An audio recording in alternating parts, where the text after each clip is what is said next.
Thank you very much. It's an honour to be here. I just want to go back a little bit to March 2020.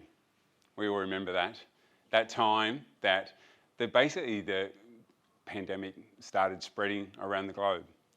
We weren't sure how it was going to affect us, but we knew something was different.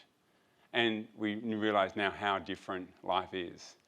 You know, I never forget being in our biggest city in the country, and there's no one there.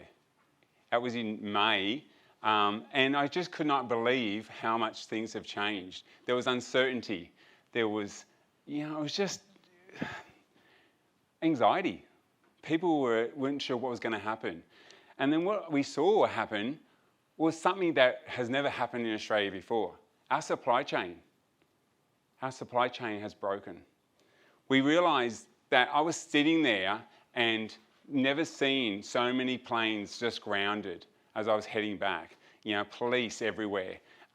And I just saw, for the first time, we've had an issue of supplying something which is so important to us, our personal protection equipment.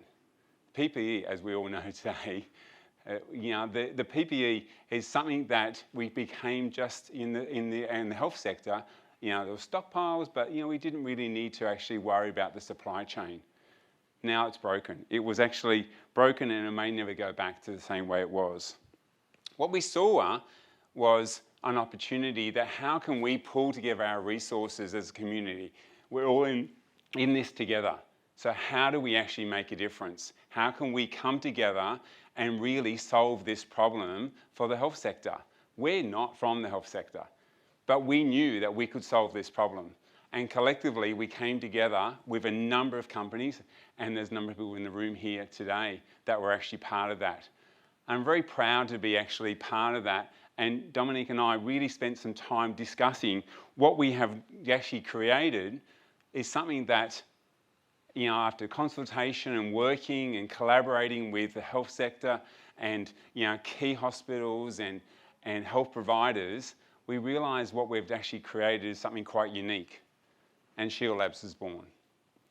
It wasn't just a short-term solution to try and fix that problem. We realised that this pandemic is going to continue on. Our supply chain, we need to create and manufacture advanced manufacturing here, locally, in Australia, for our most important asset, our health. And we wanted to be really involved in that process. And so I'm very proud to be actually standing here today, really just a year on after we made these decisions to actually start manufacturing ShieldLabs. Creating ShieldLabs and start manufacturing. The most important part, when we looked at PPE, we looked at something that was, not complex. It's a face shield. But how can we add our value? How can we actually add the components to this part of the PPE mix of products? And we realise that this is the missing link that we realise now how important it is. I'll hand it over to Dominic because we're actually going to go a bit more into the actual product itself, and we're going to swap mics. We can? Perfect. Here we go. I have to use that one as well. Like that? Great. Now, Bob it. Right, we're good? Oh, for you. We'll just cut that bit. Okay. So before I plough into my slides, I just want to say thanks to Chris Bowden from the Bridge and Digital Hub. He and I worked together on a community project which was the birth of ShieldLabs before we commercialised. And if it wasn't for the support that you gave me, Chris, working together, I don't know how we would have delivered that project as a community team, and really proud of getting the chance to work with you back then. So thanks, Chris. But moving on, face shields save lives.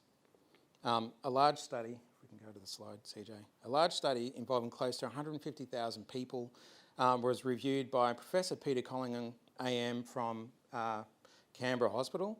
It showed that 19% of healthcare workers became infected with COVID-19 despite wearing 3-layered masks, gloves, shoe coverings, and using alcohol wipes. But they weren't wearing face shields. After they introduced face shields, no worker was infected with COVID-19. So that was a study that involved over 150,000 people that they were delivering healthcare to. So it's a huge risk.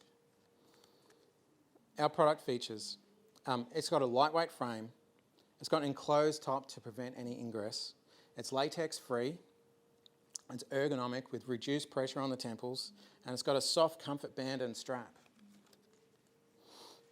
The visor wraps around, and it's really easy to keep clean. The frame and the visor can be recycled, and it's comfortable to wear for long periods. And the visor material is replaceable as well, so if it gets scratched and worn out, it can be replaced. And we'll swap back. So we created, from the shield itself, we actually created a pack. Thanks, mate. And the pack was really what we saw as an opportunity that we can actually put the pack together rather than be selling single units. We found from our research where the pack would sit in the health sector, in the health department, or the different places that could use it. We also found that because of the way we created the product, as Dominic was explaining, it also had a number of other opportunity or applicants that actually could be used for a number of other sectors or people that actually may have never thought of using PPE as part of their work, health and safety COVID plan.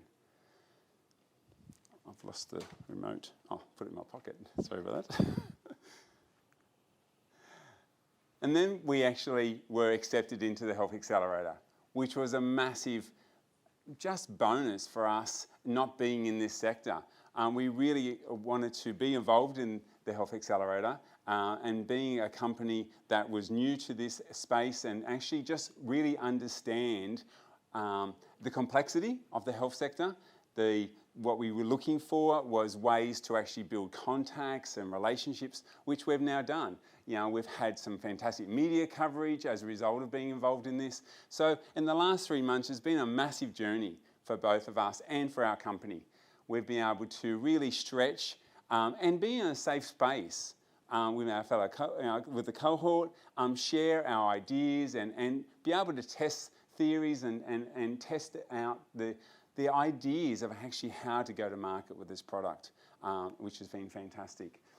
The market, what we also found is it's such a broad market, such a big complex in the health sector. So we really honed in on an area that was really important to us. And from the feedback when we originally started and Dominic went to actually the market itself, what was actually important. And anaesthetist came up as the number one. And we thought we actually will focus on that market as part of the Health Accelerator, Healthtech Accelerator. We found that was important. There's over 4,000 work in Australia, 43% are in the private sector. So we've really started to drill down to this target market and focus on that. The secondary market obviously is the front line, which again has been is very important, and certainly that's another focus. The ICU, nurses, dentists, a whole range of different other markets now can actually use it, even disability.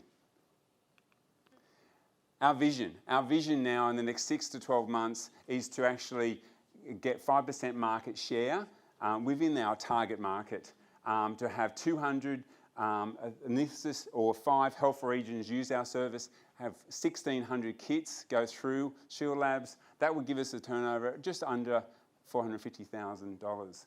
We have then create 3 supply or channel partners that target that market and really work with them.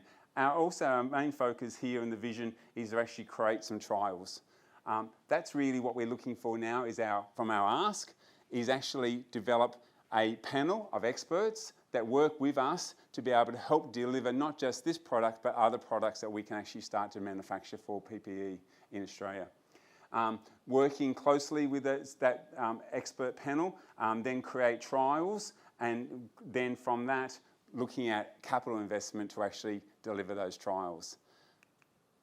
The most important thing that we found, like I said, has been working together with, it's been wonderful to actually share this vision with everyone in our cohort. So I just want to take this opportunity to say thank you very much to Colin and Ron and Tanya. It's been wonderful working with you and your leadership and also our fellow cohort members, and it's been great. So thank you.